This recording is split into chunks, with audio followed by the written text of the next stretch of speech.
Has any relative ever driven you to the point of madness that you end up killing your own family and become a serial killer?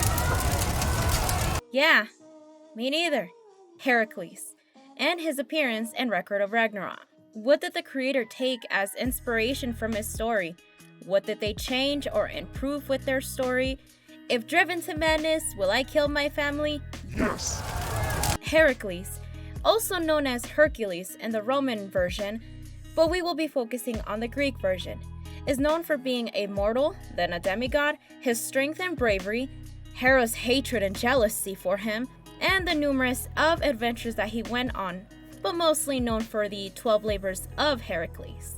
He is the son of Zeus, god of thunder, ruler of the gods, and Alcmene, a mortal, and stepson of Amphitryon. Both are grandkids and the legendary heroes of Perseus. This is important.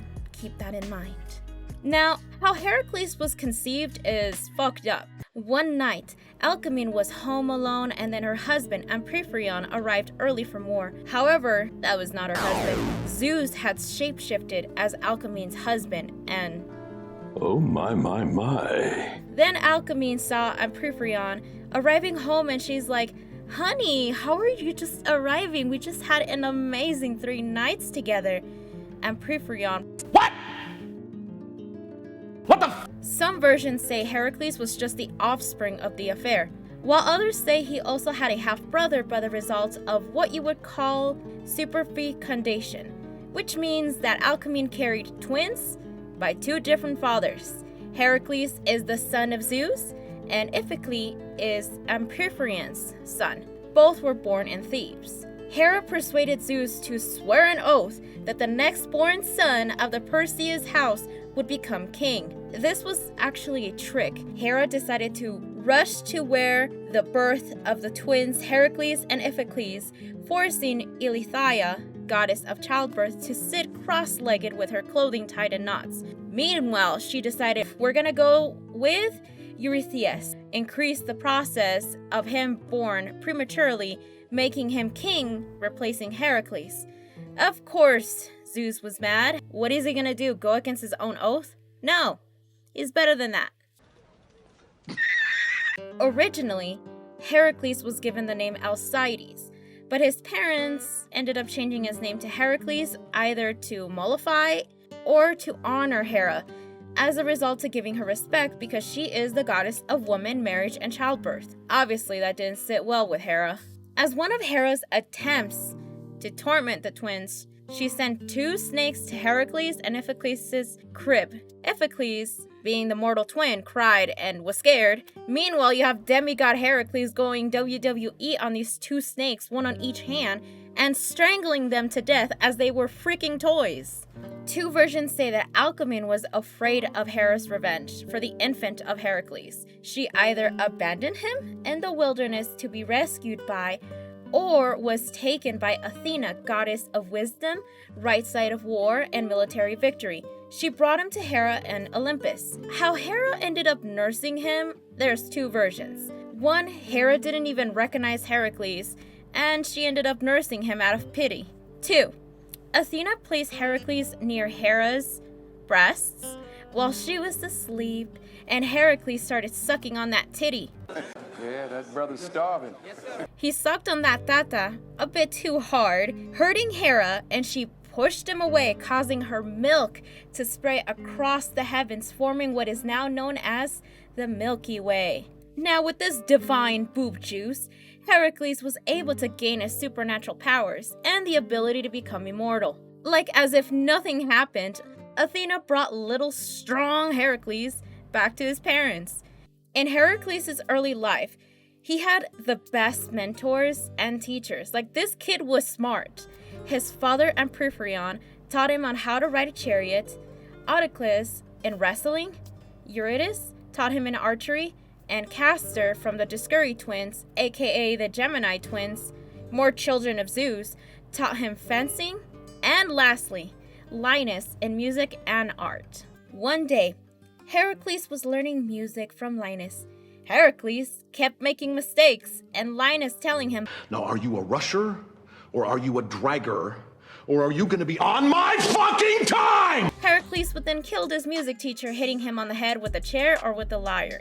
As part of his consequence, he was sent away to Chiron and learned to control his anger. He was approached by vice and virtue to choose the path of either a pleasant and easy life or a severe but glorious life. He chose the latter.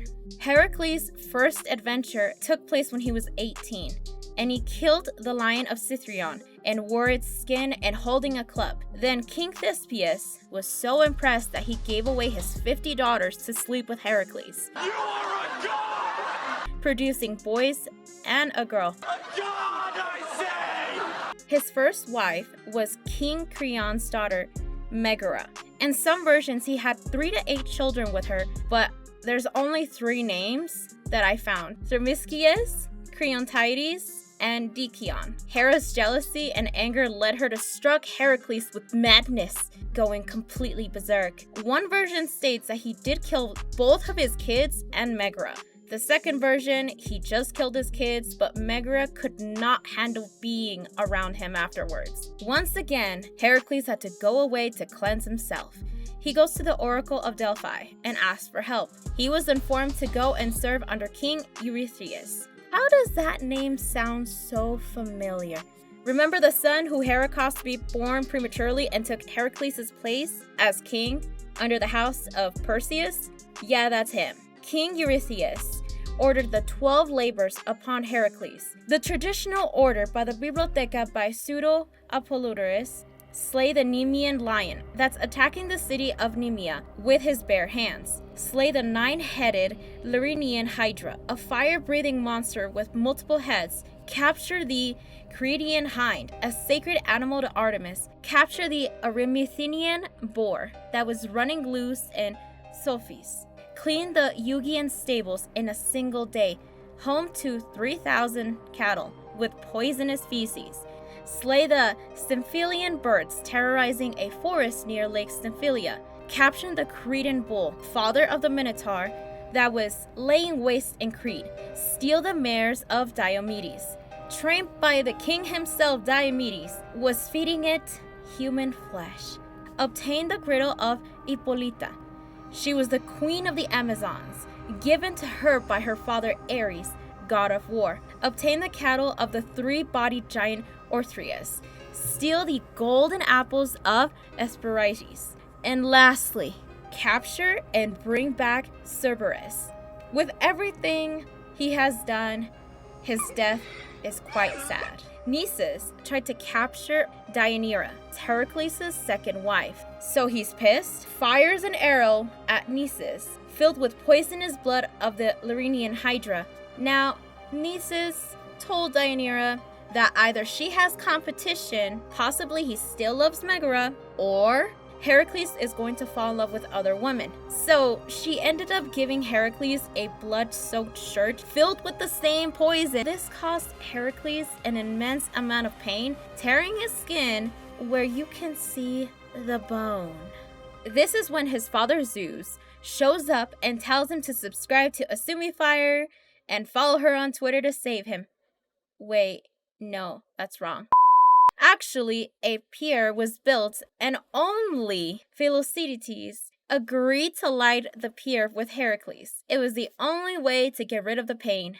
After his death, Heracles goes up to Olympus as god of strength and heroes. The drama between him and Hera, it's over, alright? It's done. Heracles marries his third wife, Hebe, cupbearer for the gods and goddesses, Hera's daughter.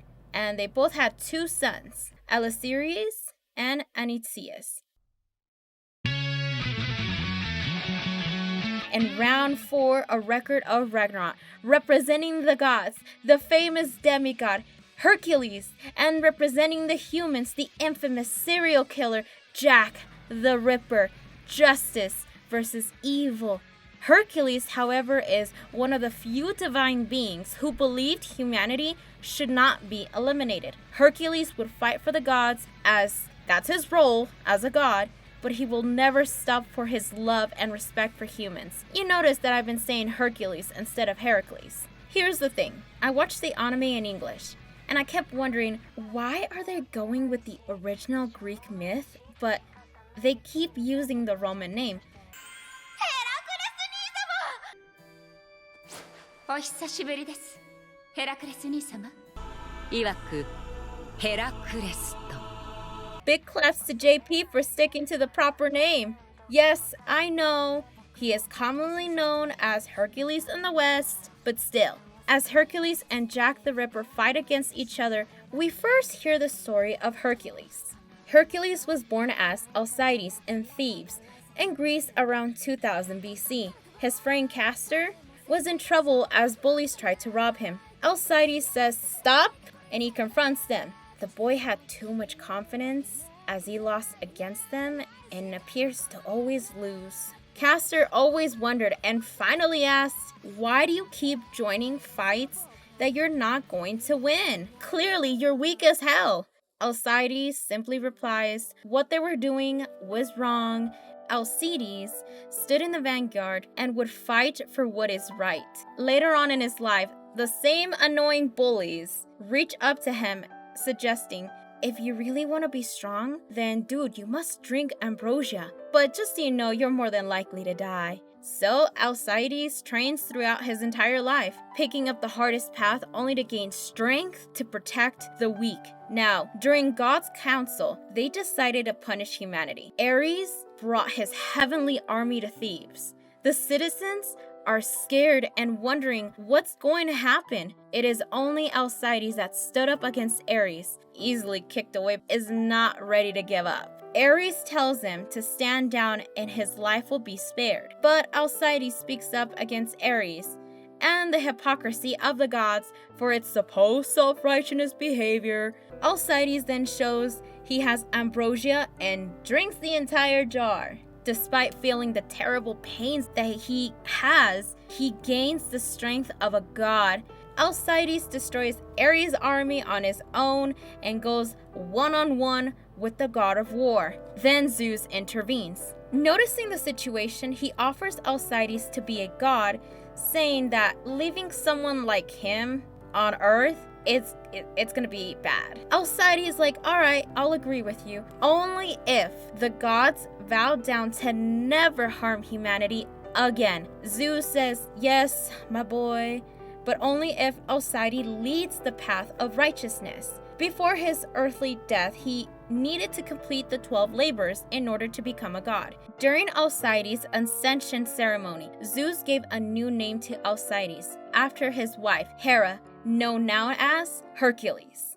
Now, as a god, he has long orangey spiky hair with blue eyes. He wears a lion fur kilt, an ornate golden armband on his left arm, shoulder armor on the right side with a golden championship belt, leather sandals, holding a lion-shaped club, and has a red tattoo covering his right arm, shoulder, chest, and abs. More on this later. Now, let's talk about personality. Regardless of humanity's sins, he still loves them. They deserve a second chance. He is a strong warrior and fighting with all his heart, regardless of the fighting style. To try and fight an equal playground against Jack the Ripper, he agrees to the field that was changed. Even if Jack did whatever he could to take advantage of this situation, and Heracles never abandoned his principles of honor. He had a godly strength, insane speed, and reflexes. His durability and stamina was also crazy, suffering many things but still standing strong to the very end. Once he becomes a god, he also cannot be hurt by anything besides another god, someone equal of it, and divine weapons. His weapon of choice was a club, which he used to fight against Ares' army. And he is also good with hand-to-hand combat, being able to fight both the Nemean lion and Cerberus bare-handed. Not to say that he got all of this after drinking ambrosia, but Hercules was a tough guy and got even stronger once he did become immortal. His abilities all derive from his 12 labors called Herculean Exodus, the 12 calamities and sins. We see it when his red tattoos start to expand, causing immense pain.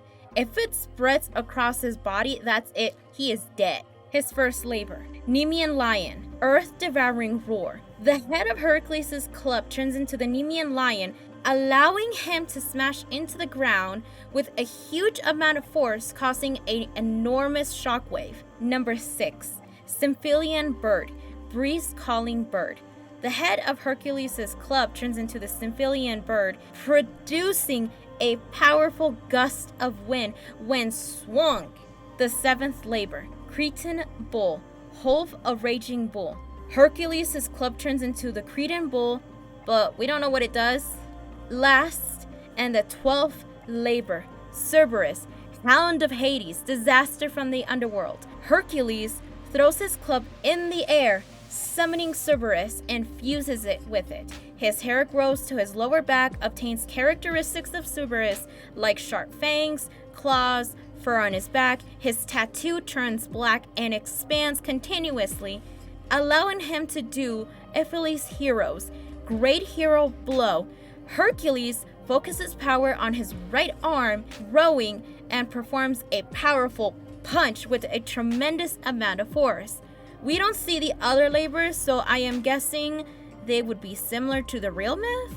So, how does the version of him compare to the real Heracles? To do with this, I will be ranking the similarities from appearance, personality, myth/story from the real Heracles to Record of Ragnarok's Hercules, and finally, how the creators use this in their creative freedom. A1 is What is that? What the? To A5. Oh yeah, this is the myth, the legends themselves. The real Heracles is depicted larger than life, extremely tall and muscular, with short, curly hair and a beard. Eye color was never specified, but I am going to guess either brown, blue, and with the hair, same thing. It could be dark brown or light brown or black.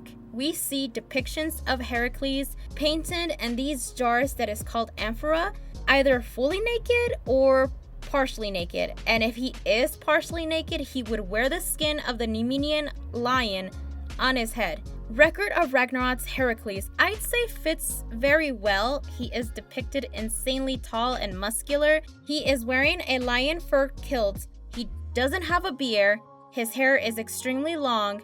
He is wearing sandals based on the art that I found in the amphora jars. So for this grade, I give it 4 out of 5. A bit picky, but a really good depiction of the myth.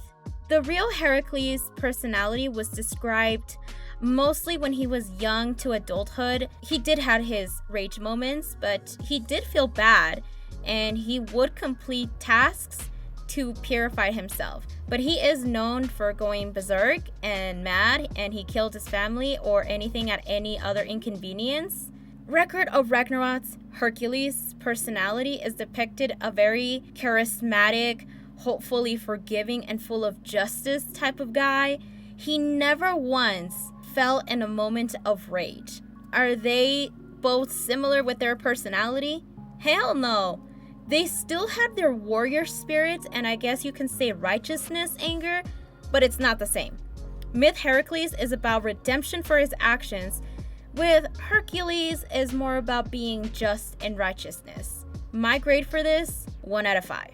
Was Record of Ragnarok's Hercules myth at all similar to original Heracles' myth? The only thing that they share with the myth is that they were both born in Thebes, with the name at first starting as Alcides and then changed into Hercules/Heracles. However, the real myth, Heracles got his name after his parents named him to honor Hera. Record of Ragnarok's Hercules got the name after he ascended as a god, and Zeus giving him the name Hercules to honor his wife, Hera. But both don't share the same parents. Real Heracles' parents were Zeus and Alcmene, making him a demigod as one of Zeus' many affairs. Record of Ragnarok's Hercules' parents are nowhere to be found. They're never mentioned, so he is born as a regular mortal, not a demigod. So there go, Hera is not in the picture causing pain. Real Heracles and Record of Ragnarok's Hercules both have the 12 labors of Heracles, but how the tasks came to be are different. Real Heracles completed the 12 labors to redeem himself after killing his family, Meanwhile, Record of Ragnarok's Hercules, the 12 labors are mentioned, but only a few regarding his abilities. Before becoming a god, he had to complete the 12 labors and learn these divine arts. For this, my grade is a 3 out of 5. There is a lot of similarities, but they're like references to the myth, you know? They're not there. All right, my final thoughts. Honestly, I enjoyed watching Record of Ragnarok. I definitely enjoyed the fight between Hercules and Jack the Ripper because there's just so many anticipated moments and excitements of what could happen next, unless you read the manga. Now, I will not lie, I had a huge what the fuck moment when they changed a huge amount of Hercules' story compared to the real Heracles. At the same time, I understand why they did. The whole concept of the idea of the fight between Hercules and Jack the Ripper was about good versus evil. Gods are meant to be known as the good ones, despite their huge hypocrisy, and humans are known by them as the troublemakers, the sinners, not at all whatsoever perfect like the gods.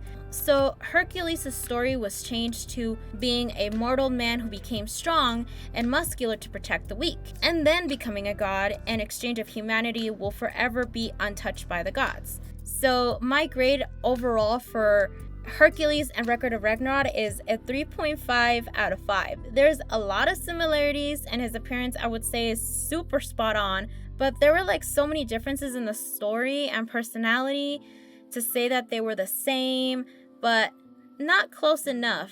If you don't agree, with my grade, you can go and type it on the comments. Do you agree or disagree? And if so, what parts did I miss? Let me know. If there's someone else that you want me to look into, put it down there as well. Now, to say something about my channel, when I first started creating content as a VTuber, I started making videos on YouTube and then took a break, started streaming on Twitch because I was trying to get comfortable talking on the mic, and then returned, was able to stream and make my videos at the same time, and then I vanished like the wind again. Well, I decided that if I wanted to continue creating content and I needed to decide one or the other as a top priority, and I want to stick with it.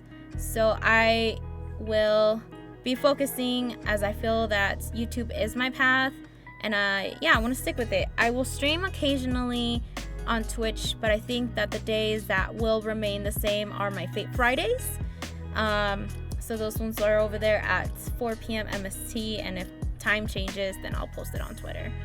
Let me know in the comments below your thoughts. If you like this video, make sure to like, comment, and subscribe so you get that notification on more myth history videos. I hope you guys enjoyed it. Until next time, remember, I am Asumi Fire. I am out like a candle. Adios.